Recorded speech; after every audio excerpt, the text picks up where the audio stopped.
இந்த உலகியல் ஜோதிடம் அப்படின்றத வந்து நீங்கள் பார்த்துட்டு இருக்கீங்க அப்படின்றப்போ அந்த உலகியல் ஜோதிடம் என்ன சொல்லுது சார்? இந்த 2025ல் இந்த மழைக்காலம் அப்படின்றது எப்படி அமைய போகுது? வருஷம் கண்டிப்பாக மழை வந்து எக்ஸஸாக இருக்க போகுது. குறிப்பாக பகுதி வாரியாக பார்ப்போம். இதில் ஹெட் குவார்ட்டர்ஸ் சென்னைக்கு நல்ல அதீத மழை இந்த வருஷம் கண்டிப்பாக உண்டு. என்னென்னா கொஞ்சம் இந்த முறை வந்து அந்த விஷயத்தில் கொஞ்சம் கவனமாக இருந்துக்கணும். சென்னை மக்கள் நிச்சயமாக இந்த முறை வந்து உஷாராக இருக்கிறது நல்லது. அதையும் மீறி எக்ஸஸாக மழை பெய்யும் போது யாரும் ஒன்றும் பண்ணாது. இயற்கையை எதிர்த்தெல்லாம் யாரும் நிற்க முடியாது.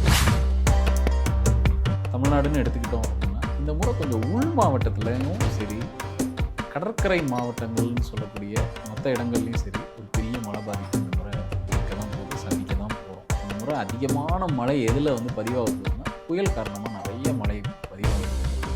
குறைஞ்சபட்சம் ஒரு 5-6 புயல்கள் வரதுக்கான வாய்ப்புகள் நிறைய இருக்குது. எல்லாரும் கொஞ்சம் உஷார் நிலையில் இருக்கும்.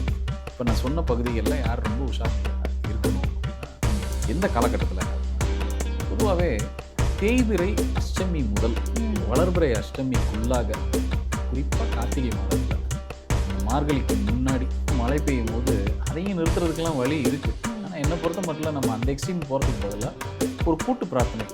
இப்போ எல்லோரும் சேர்ந்து இன்றைக்கி என்ன பெரிய பிரச்சனைன்னா எல்லோரும் தொழில் பண்ணுறாங்க, எல்லோரும் அவங்கவுங்க இன்றைக்கி எல்லோரும் வசதி வாய்ப்புகளோட இந்த கூட்டமாக சேர்ந்து செய்கிற விஷயங்கிறது ரொம்ப குறைஞ்சி போச்சு.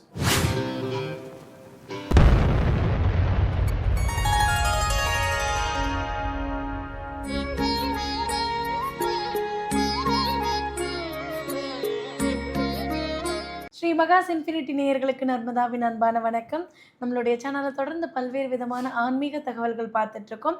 அந்த வகையில் இந்த ஒரு பதிவில் இப்போ வரக்கூடிய மழைக்காலத்தில் எங்கெங்கெல்லாம் பாதிப்புகள் ஏற்படும், எந்தெந்த ஏரியாவில் இருக்கக்கூடியவங்க கவனமாக இருக்கணும் அப்படின்றத பற்றின தெளிவான விளக்கம் கொடுக்கறதுக்காக நம்ம கூட இன்னைக்கு பிரசன்ன ஜோதிடர் ஆஸ்ட்ரோ நியூமராலஜிஸ்ட் டாக்டர் மகாஸ் ராஜா அவர்கள் அணிஞ்சிருக்கிறாங்க. வணக்கம் சார். வணக்கம்மா சார். ஒவ்வொரு வருடமுமே இந்த நவம்பர் டிசம்பர் இந்த மழைக்காலம் வந்துருச்சு அப்படின்னாலே மக்களுக்கு ஒரு பயம் ஏற்படும் சார்.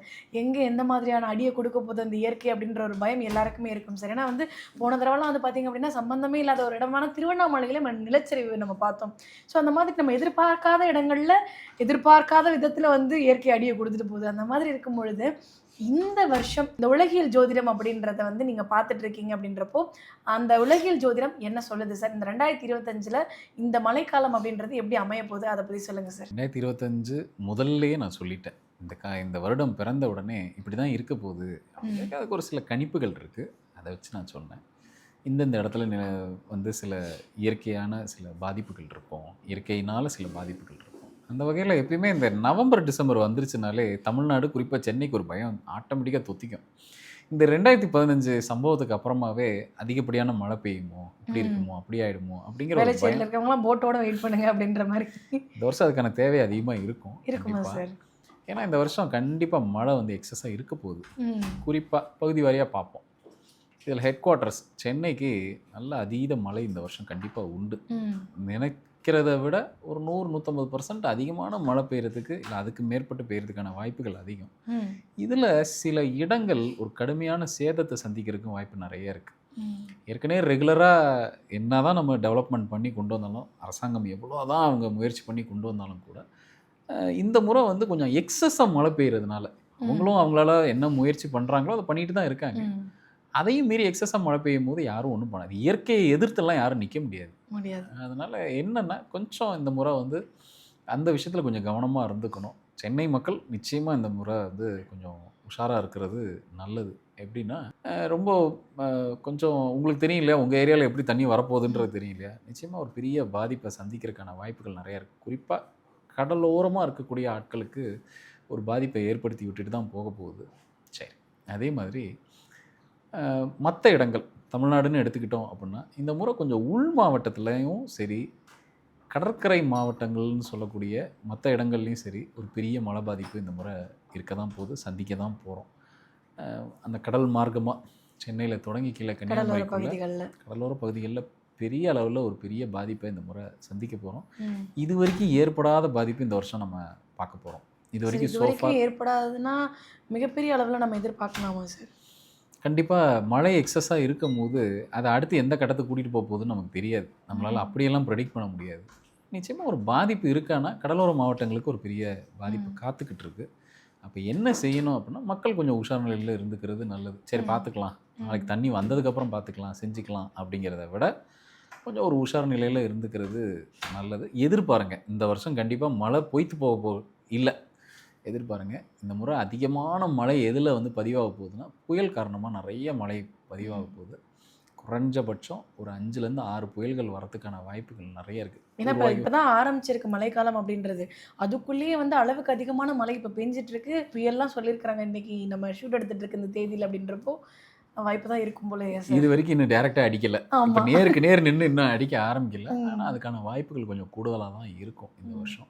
அதே மாதிரி அடுத்து வரக்கூடிய ஃபாலோயிங் இந்த தமிழ் வருடம்னு எடுத்துக்கும் போது அடுத்து இந்த மார்ச் ஏப்ரல் வரைக்குமே பார்த்திங்கன்னா கொஞ்சம் வெயிலோட தாக்கமும் அதிகமாக இருக்கும். இந்த மழை காலம் முடிஞ்சோன்னே பனி இந்த முறை ரொம்ப கடுமையாக இருக்க போகுது. ஸோ அதுக்கு முன்னோட்டமாக இப்போ முதல்ல மழை அப்படின்னு எடுத்துக்கிட்டோம்னா ஒன்றும் இல்லை, ரொம்ப சிம்பிளாக நம்ம ஞாபகம் வச்சுக்கிறோம். எந்த காலகட்டத்தில் நம்ம எல்லோரும் கொஞ்சம் உஷார் நிலையில் இருக்கணும். இப்போ நான் சொன்ன பகுதிகளில் யார் ரொம்ப உஷார் நிலையில் இருக்கணும் அப்படின்னா எந்த காலகட்டத்தில் அப்படின்னா பொதுவாகவே தேய்பிறை அஷ்டமி முதல் வளர்பிறை அஷ்டமிக்குள்ளாக, குறிப்பாக கார்த்திகை மாதத்தில் அந்த மார்கழிக்கு முன்னாடி இந்த காலகட்டம் தான் தென்னகத்தை டைரெக்டாக இயற்கை வந்து அட்டாக் பண்ணுற காலகட்டம். இது வரைக்கும் அதிகப்படியான பாதிப்புகள் எல்லாம் பார்த்திங்கன்னா இந்த காலகட்டத்துக்குள்ளே தான் நடந்திருக்கும். சில நேரம் மட்டும்தான் மார்கழியில் போய் கை வைக்கும். மேக்ஸிமம் கார்த்திகைக்குள்ளேயே இந்த ஈவெண்ட் நடந்து முடிஞ்சிடும். அப்படியான டைமில் கொஞ்சம் உஷார் நிலையில் இருந்துக்கிறது நல்லது. பெரிய அளவில் வந்து நம்ம வந்து நமக்கு ஏற்கனவே ஒரு அனுபவம் இருக்குன்னா அந்த அனுபவத்தை எல்லாத்தையும் சேர்த்து வச்சு இந்த முறை கொஞ்சம் சேஃபாக ட்ராவல் பண்ணிக்கிறது ரொம்ப நல்லது. மழை இந்த முறை நிச்சயமாக ரொம்ப அட்வான்ஸாகவும் ரொம்ப அதிகமாகவும் தான் இருக்க போகுது. மலை பகுதிகளில் ஒரு பாதிப்பை ஏற்படுத்த தான் போகுது. நிலச்சரிவுகள் மாதிரியான விஷயங்கள் ஏற்படுறதுக்கு ஏதாவது வாய்ப்புகள் நிறைய வாய்ப்பு இருக்குது. எக்ஸஸான மழை பெய்யும் போது நிச்சயமாக அந்த மலை பிரதேசங்களில் கொஞ்சம் பாதிப்புகள் இருக்க தான் போகுது. இது வரைக்கும் லிஸ்ட்டில் இல்லாத மலைப்பகுதிகளெலாம் கொஞ்சம் சரிவை சந்திக்கும். நிறைய உள் மாவட்டங்களுக்கு நிறைய மழை கண்டிப்பாக இந்த முறை உண்டு. போன முறையே பார்த்திங்கன்னா திருவண்ணாமலை, கள்ளக்குறிச்சி இங்கெல்லாம் பார்த்திங்கன்னா திண்டிவனம்லாம் வந்து இவ்வளோ எக்ஸஸ் மழை பெஞ்சதே கிடையாது. அந்த மாதிரி மழைப்பொழிவெல்லாம் கடந்த ஒரு 2 வருஷமாக ரொம்ப எக்ஸஸான மழைப்பொழிவாக இருந்தது. இந்த முறையும் அதே தான் நடக்க போகுது. கொஞ்சம் உள் மாவட்டங்களுக்கு மழைப்பொழிவு கொஞ்சம் அதிகமாக இருக்கும். ஸோ இங்கே இருக்கக்கூடியவங்க கொஞ்சம் தன்னை தயார் நிலையில் வச்சுக்கிறது நல்லது. ஸோ இப்போ விவசாயிகள் வந்து மழை வருது அப்படின்னாலே வந்து முதல்ல பயப்படக்கூடியவங்க அவங்களா தான் இருப்பாங்க. கஷ்டப்பட்டு கடன் வாங்கியெல்லாம் வந்து பயிர் பண்ணியிருப்பாங்க, அதுக்கான சேதங்கள் ஏற்படும். அந்த மாதிரியான ஏற்படுறதுக்கு நம்ம வந்து இயற்கையை தடை போடவே முடியாது. ஆனால் ஏதாவது ஒரு விஷயம் பண்ணி அதை பாதுகாக்கிறதுக்கு ஏதாவது வழிமுறைகள் உண்டா சார்? அது பாசிபிள் இல்லைன்னு தெரிஞ்சால் கூட மனசுக்கு ஒரு ஆறுதல் தேடுற மாதிரி ஒரு விஷயம் உண்டா சார்? எப்பயுமே கூட்டு பிரார்த்தனை சில விஷயத்தை தள்ளி போடும், இல்லை பாதிப்பை குறைக்கும். இப்போ இதெல்லாம் இயற்கை. இப்போ அந்த காலத்தில் ஒரு வறட்சி ஏற்பட்டால் சில யாகங்கள் ஏற்படுத்தும் போது மழை வரும் அப்படின்னு சொல்லி வச்சுட்டு போயிருக்கேன். எக்ஸஸாக மழை பெய்யும் போது அதையும் நிறுத்துறதுக்கெல்லாம் வழி இருக்குது. ஆனால் என்னை பொறுத்த மட்டும் நம்ம அந்த எக்ஸ்ட்ரீம் போகிறதுக்கு பதிலாக ஒரு கூட்டு பிரார்த்தனை. இப்போ எல்லாரும் சேர்ந்து இன்றைக்கி என்ன பெரிய பிரச்சனைன்னா எல்லோரும் தொழில் பண்ணுறாங்க, எல்லோரும் அவங்கவுங்க இன்றைக்கி எல்லோரும் வசதி வாய்ப்புகளோட இந்த கூட்டமாக சேர்ந்து செய்கிற விஷயங்கிறது ரொம்ப குறைஞ்சி போச்சு. நிறைய பிரிவினைகள் ரொம்ப அதிகமாகி போச்சு. அதை கொஞ்சம் முறியடிச்சிட்டு இந்த மாதிரி விஷயத்துக்காவது அட்லீஸ்ட் எல்லோரும் கொஞ்சம் கை கோர்த்துட்டு, நான் சொல்கிறது விவசாயிகள் எல்லாருமே கை கோர்த்துட்டு கொஞ்சம் ஒரு கூட்டாக உட்காந்து ஒரு கூட்டு பிரார்த்தனை, அட்லீஸ்ட் ஒரு கிராம வாரியாக கூட்டு பிரார்த்தனை பண்ணி அவங்கவங்க அந்த நிலம் சார்ந்து இல்லை நான் வந்து பயிர் வச்சுருக்கேன், இந்த மாதிரி பெரிய சேதங்கள் எதுவும் ஏற்படக்கூடாது அப்படின்னு ஒரு கூட்டு பிரார்த்தனை பண்ணும்போது நிச்சயமாக அதுக்கு பலன் உண்டு. அது பெரிய அளவில் பேசும். அது இயற்கைக்கு தெரியும். கூட்டு பிரார்த்தனை நிச்சயமாக சில ஈவெண்ட்டை தள்ளி போடும். அப்படி செய்துக்கிறது நல்லது. கண்டிப்பாக சார். ஏன்னா வந்து மழையால் வந்து பாதிப்புகள் வந்து அதீதமாக ஏற்படும்னு சொல்லியிருக்கீங்க. மக்கள் எல்லாரும் பாதுகாப்பாக இருந்துக்கணும். அதுதான் நம்மளும் இறைவன்கிட்ட பிரார்த்தனை பண்ணுவோம். முடிஞ்ச அளவுக்கு நம்மளுடைய கூட்டு பிரார்த்தனைகள் பாதிப்பை குறைக்கும்னு சொல்லியிருக்கீங்க. கண்டிப்பாக மக்களும் அதை ஃபாலோ பண்ணணும்னு நான் கேட்டுக்கிறேன் சார். ரொம்ப நன்றி சார். நன்றிம்மா.